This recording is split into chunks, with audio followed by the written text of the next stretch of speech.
Good morning साथीहरू। आज मेरो चाहिँ डे 10 हो। तपाईँले हेर्न सक्नुहुन्छ आज 24 तारिक भयो।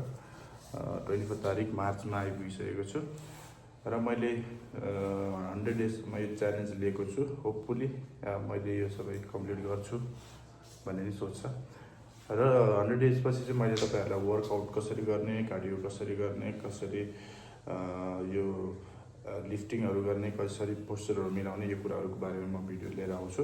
100 डेजसम्म चाहिँ रेगुलर यही नै चल्दै जान्छ। So hopefully stay tuned guys. Thank you so much.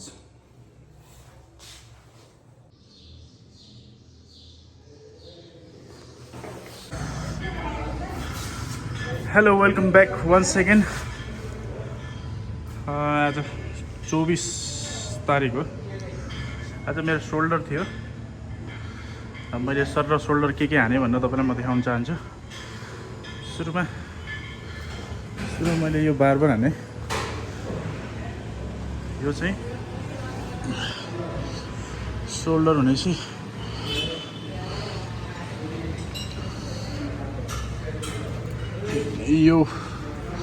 यो हाने मैले, यो वाला हाने, यो वाला 15-15 को 3 सेट हाने। यो चाहिँ यस्तै हुन्छ।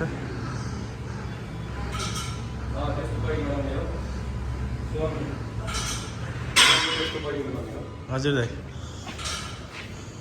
मैले अनि यो पनि हाने। त्यसपछि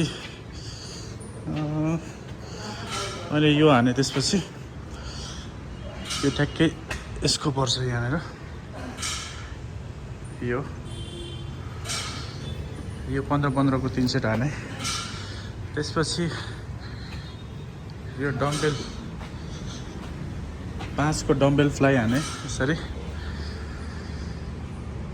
यो 15-15 सेटको 3 चोटि। अनि यसमै त्यसपछि यो 15 को वेट लिएर ठ्याक्कै यस्तो,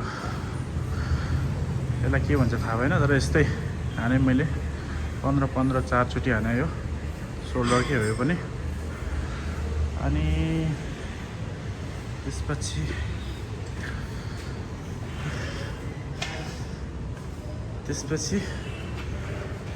यो वेट लिएर, यो 5 को वेट लिएर मैले यस्तो हाने। हेर्नुहोस् है, 5 को वेट लिएर ठ्याक्कै यस्तो,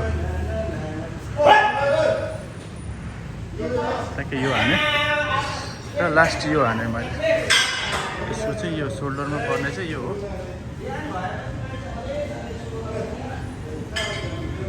यो यतापट्टि कसरी फर्केर 15-15 चोटिको 3 चोटि हाने। र मेरो आजको वर्कआउट फाइनली फिनिस भएको छ। अब एकचोटि कार्डियो गर्नुपर्ने छ। कार्डियो सकेपछि है ल।